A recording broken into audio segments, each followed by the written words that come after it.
Tiago Berraich, boa noite, ouvintes da Jovem Pan em todo o Brasil. Obrigado a você que nos acompanhou até agora na nossa Hora da Verdade, hoje com o Tiago Berraich e com todo o nosso departamento de jornalismo. Estamos juntos mais uma vez. Obrigado a você que integra como ouvinte a grande rede de rádio brasileira. O sistema Pansat são 133 emissoras esparramadas pelo Brasil, com mais de 25 milhões de ouvintes em todo o país. 1.500 cidades brasileiras recebem diretamente o som da Jovem Pan. E obrigado a você que nos acompanha também pelo canal 405 Sky. E a você que nos acompanha pela Jovem Pan Online. Rádio com imagem. Você sabe, abrindo o nosso portal www.jovempan.com.br, logo na capa você encontrará o caminho JP Online, Jovem Pan Online Vídeos, e clicando será trazido aos nossos estúdios. E é assim que funciona. Você vai encontrar uma grande grade de programação, os mais diversos assuntos, com o nosso departamento de jornalismo, departamento de esportes. Você terá os nossos consultores, os nossos colaboradores, mais de 5 mil shows imperdíveis, os grandes musicais, os grandes artistas internacionais, os grandes artistas brasileiros estão todos lá. E o que é melhor, você poderá assistir os shows quantas vezes desejar, na hora que quiser, e ninguém paga absolutamente nada. E é sempre assim, das 19 horas e 30 minutos às 20 horas, de segunda a sexta-feira, sempre uma entrevista especial pela nossa Jovem Pan Online e também pela grande rede de rádio brasileira comandada pela nossa Jovem Pan AM. E a sexta-feira é dedicada ao esporte, a temas ligados ao esporte. Nós temos o prazer de receber aqui, nos estúdios da Jovem Pan Online, o professor Gil Lúcio Almeida, o doutor Gil Lúcio Almeida, que é presidente do CREFITO, Conselho de Fisioterapia e Terapia Ocupacional do Estado de São Paulo. Doutor Gil, boa noite. Boa noite. Obrigado pela gentileza, pela presença. É bom tê-lo aqui. Eu que agradeço, Vanderlei, essa oportunidade de estar com você e com os ouvintes da Jovem Pan. Muito bom, muito obrigado. Professor, nós temos aqui alguns temas que podemos abordar, falando da fisioterapia, que ocupou, como eu dizia antes de começarmos o programa aqui, ocupou um espaço muito amplo no esporte, né? Eu queria que o senhor falasse um pouquinho sobre isso. Como é que o senhor sentiu essa ocupação de espaço da fisioterapia no esporte?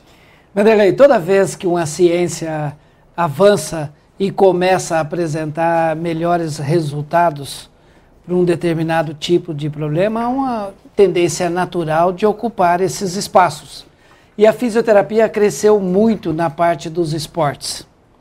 Nós, humanos, nós não fomos feitos para praticar esporte de alto nível, de alta competição, alto rendimento, que exige do corpo humano, muitas vezes, um esforço além da sua fisiologia, além da sua capacidade física de suportar um trauma. E a fisioterapia cresceu muito ao procurar entender quais são essas regras, quais são essas leis, esses princípios biológicos e físicos que regem o corpo humano quando ele é submetido a um trabalho de alta tensão, como é a prática do esporte, como é o futebol.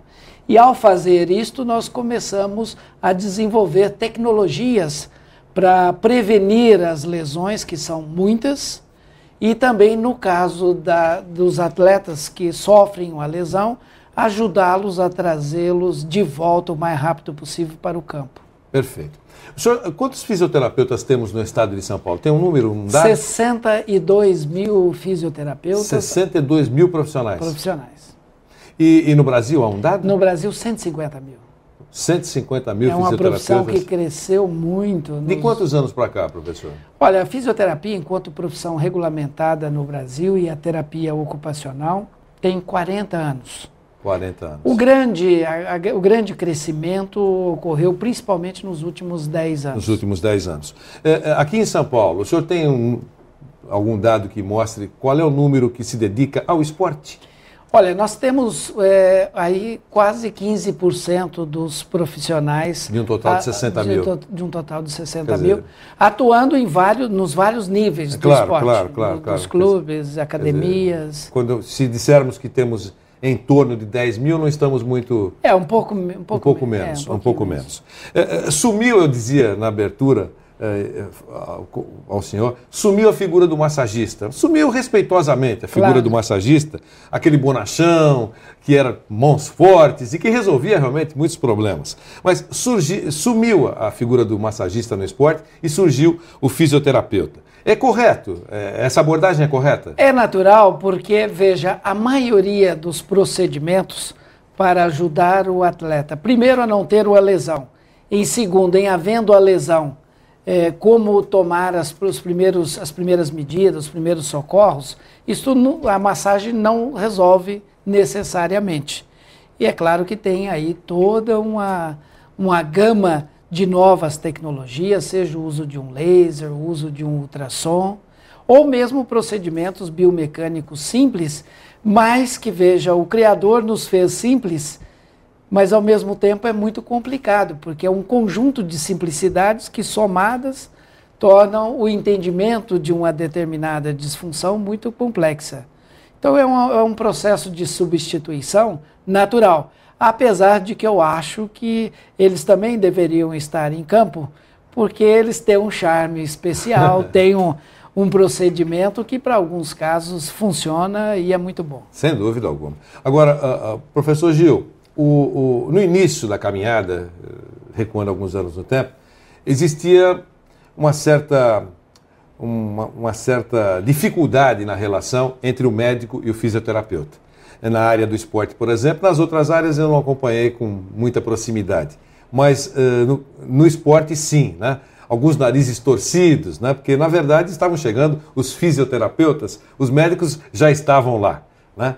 Mas hoje parece que essas equipes muito integradas, a coisa tem funcionado. Quer dizer, esse obstáculo já faz parte do passado?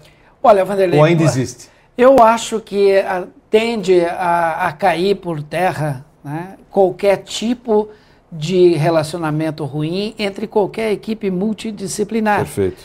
Basta que os profissionais entendam que cada um recebe um treinamento específico para agregar algumas virtudes à vida. No caso, se a equipe entender que a missão número 1 é atender o atleta, então não tem motivo para discórdia. O médico vai fazer a parte dele no diagnóstico medicamentoso, a parte cirúrgica, e o fisioterapeuta vai entrar com as suas ferramentas complementando essa atividade. Então precisa ter essa interlocução e aí cada um precisa entender e ter a humildade de aplaudir as virtudes que o outro agrega à vida.